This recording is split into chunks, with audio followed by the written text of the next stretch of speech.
Mais vous savez que vous allez y retourner souvent, parce que c'est en y retournant souvent que vous ne perdrez plus vos enfants. Voilà, j'ai bien suivi. Vous avez quand même reçu un message limite. J'ai compris l'explication. On va tout de suite accueillir le docteur Amsalag, qui est dentiste et qui avait tellement bien répondu à vos questions il y a quelques temps, qu'il revient en 2e, 3e, 4e semaine. Voilà, c'est comme ça.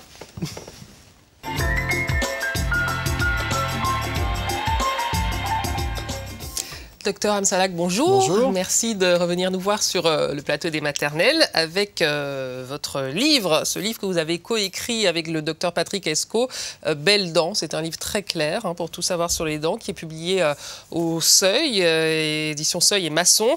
Et puis, si vous préférez le net, vous avez aussi créé le site capitaldent.com, qui est aussi une mine d'infos sur les dents de nos petits. On va commencer avec la question de Sabrina, qui nous a écrit sur le site de l'émission. Elle a une petite fille qui a 17 mois, Lisa. Ma fille a déjà 16 dents de lait et ses dents du bas commencent à se chevaucher. Son papa et moi avons porté un appareil dentaire. Est-ce inévitable pour elle? Là, apparemment, oui. Déjà, habituellement, les dents de lait, lorsqu'elles sont bien alignées, peuvent ensuite induire dans un traitement orthodontique. Mais là, quand il y a déjà un trouble, un encombrement des dents de lait, sitôt chez l'enfant, il est pratiquement certain qu'il y aura un traitement orthodontique plus tard. Mais plus tard, pas tout de suite. Non, le traitement orthodontique pourra démarrer entre 8 et 12 ans. Oui, quand les dents définitives sont lorsque l'essentiel des dents sera. D'accord. Nous avons Caroline au téléphone. Bonjour Caroline. Bonjour. Vous avez 2 garçons, Tom et Noah, qui ont 4 ans. Voilà, et, donc, 2 jumeaux donc, et votre question les concerne. Oui, donc en fait, ils sont nés prématurément à 28 semaines de grossesse. Et là, pour l'instant, il leur manque beaucoup de dents de lait. Donc j'ai Tom pour qui il manque 7 dents et Noah pour qui il en manque 5. Donc mon dentiste m'a parlé d'agénésie dentaire. Donc je voulais savoir un petit peu comment se déroulait le processus des implants et est-ce que c'est pris en charge par la sécurité sociale? Qu'est-ce que c'est, docteur, l'agénésie dentaire? C'est une absence totale de germes de dents définitives. C'est-à-dire que les dents définitives, un certain nombre de dents définitives sont absentes. Pas toutes en général. Il y en a 2, 4 ou 6. Mais en général, c'est le nombre est de 2. Il s'agit des incisives latérales qui sont absentes. Ce que j'aimerais savoir, si le dentiste a fait une radiographie panoramique pour vérifier l'absence, pour confirmer l'absence des germes des dents définitives. Pour l'instant, non. Il attend que les enfants aient 5 ans pour faire un panoramique dentaire. On peut le faire. Si les enfants se laissent faire, on pourrait le faire avant, ce qui permettrait de lever l'incertitude sur la génésie. Bon, ce diagnostic d'agénésie ne pourra être fait qu'après constatation à la radiographie panoramique ou radiographie tout court d'une absence totale de germes définitifs. Alors, la génésie, qu'est-ce que c'est? Oui, bon. Alors en fait, en général, c'est héréditaire. Ah bon? Oui. Mais là, c'est pas le cas, visiblement. Alors, en général, un parent, ou un grand-parent, ou même un grand-oncle, on retrouve cette anomalie donc, chez un parent. Vous avez des cas dans votre famille, ou Caroline Non. Pas à ma connaissance. Non. Donc, c'est plutôt lié à la prématurité, en l'occurrence, docteur? On n'établit pas de relation de cause à effet entre une prématurité et une agénésie.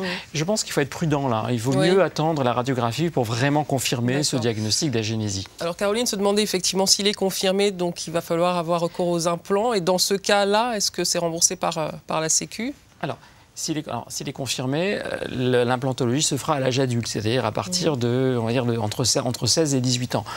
L'implantologie actuelle, les implants sont pas remboursés actuellement, mais on commence un petit peu à mieux prendre en compte sur un plan économique les implants. La Sécu commence à rembourser, mais vraiment très légèrement les implants. On peut imaginer que Noah et ce sont des jumeaux, c'est ça? Oui. Bon, ils ont 4 ans. Donc d'ici 12 ans, j'espère que d'ici 12 ans, à mon avis, on devrait largement rembourser les implants. Enfin, j'espère. D'accord. En tout cas, voilà, première étape, c'est faire une radio pour vous, Caroline. Merci beaucoup pour votre question, Caroline. On va embrasser Tom et Noah de notre part. Au revoir. Merci, au revoir. Question de Karima, qui est au téléphone aussi. Bonjour, Karima. Bonjour. Vous êtes maman de Ryan, je ne sais pas si je prononce bien. Ryan, d'accord, qui a 1 an. Et on vous écoute donc, Karima. Donc il avait des taches jaunes sur ses dents qui se sont transformées en petits trous. Donc le pédiatre a soupçonné un excès de fluor. Le dentiste a dit que c'était une anomalie des dents. Et enfin, j'ai vu un dentiste un peu spécialisé dans les enfants qui m'a dit que c'était une déminéralisation des dents. Donc j'aimerais savoir ce que vous en pensez. Et en matière de soins pour les tout petits, qu'est-ce qui existe comme soins pour les enfants d'1 an? Et qu'est-ce que je peux lui donner en matière de vitamines ou de minéraux pour renforcer ses émails? Ah, il y en a 1 an, donc. D'accord. Bon, alors, le fluor, non. Absolument pas. Le fluor n'agit pas sur les dents. On n'a pas d'action vraiment sur les dents de lait. Il s'agit. Est-ce que vous donnez des biberons d'eau sucrée à votre fils pour qu'il s'endorme? Non, il allait. Il s'endorme au sein. Bon, écoutez, a priori, ça pourrait être lié. Il est possible que la maman donne.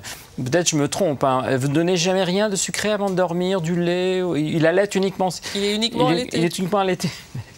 Oui, on m'a dit que le sucre passe dans le lait de la maman. Effectivement, il y a du sucre dans le lait maternel et on peut imaginer que cette macération du sucre puisse induire chez certains enfants des petits trous, des petites cavités. En tout cas, ne vous inquiétez pas. D'abord, on ne peut pas le soigner à son âge. Il faudra attendre, à mon avis, 2, 3, 4 ans pour commencer à le soigner. C'est beaucoup trop tôt.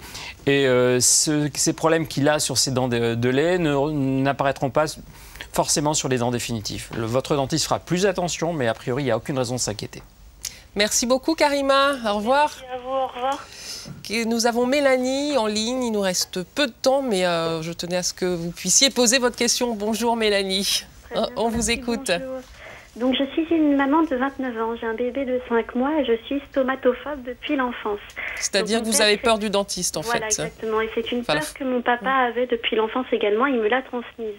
Donc clairement, aujourd'hui, je ne m'imagine pas emmener mon enfant plus tard dans un cabinet dentaire. Et je veux savoir ce que je peux faire pour surtout ne pas lui transmettre ma peur. Bon. Mais écoutez, déjà l'amener chez un dentiste qui aime les enfants. Ça, c'est une première chose. Ensuite, peut-être ne pas rentrer dans la salle de soins avec votre fils pour ne pas transmettre ce stress que vous le ferez malgré vous. Donc, il est extrêmement important de dissocier votre scénario sur votre fils. Votre fils n'a rien à voir avec votre histoire. Il sera pris en charge par un dentiste qui aime les enfants, qui va appliquer de nouvelles techniques d'approche pour les enfants. Donc, laissez en fait confier votre enfant au dentiste et essayez de rester en retrait et de laisser vivre cette aventure avec ce dentiste. Merci beaucoup, Mélanie, pour votre question. Et donc, bon courage. Au revoir. Merci beaucoup. Au revoir. Merci beaucoup, Dr Amsalag. À une prochaine fois, peut-être. On va recevoir bientôt un tabacologue et aussi un directeur d'école. Si vous posez des questions sur les programmes de votre enfant, vous pouvez poser vos questions, donc soit sur Internet, soit par téléphone. Avant de nous quitter, on jette un coup d'œil sur les prochaines émissions. Si le thème vous concerne, là aussi, n'hésitez pas à nous contacter. Harcèlement moral. Vous avez été victime de harcèlement moral de la part de votre compagnon qui a transformé insidieusement votre vie en enfer, ou alors vous avez été diagnostiqué pervers narcissique et vous vous êtes fait soigner. Venez nous en parler sur le plateau. Don de sang de cordon. Vous souhaitez ou vous avez fait recueillir le sang de cordon de votre bébé pour en faire don ou pour soigner un des vôtres, ou bien votre enfant a été sauvé par un don de sang de cordon, venez partager votre expérience. Accouchement à domicile. Vous avez accouché à domicile par conviction ou par accident. Venez nous dire comment s'est passé votre accouchement, quelles précautions vous avez prises ou pas, et quels souvenirs vous en gardez. Et lundi, on repart tous à la cantine. Est-ce qu'on y mange mieux qu'avant? Qu'est-ce qu'on peut améliorer? On fera le point lundi avec nos invités. Passez un très bon week-end. Et tout de suite, c'est Allo Ruffo.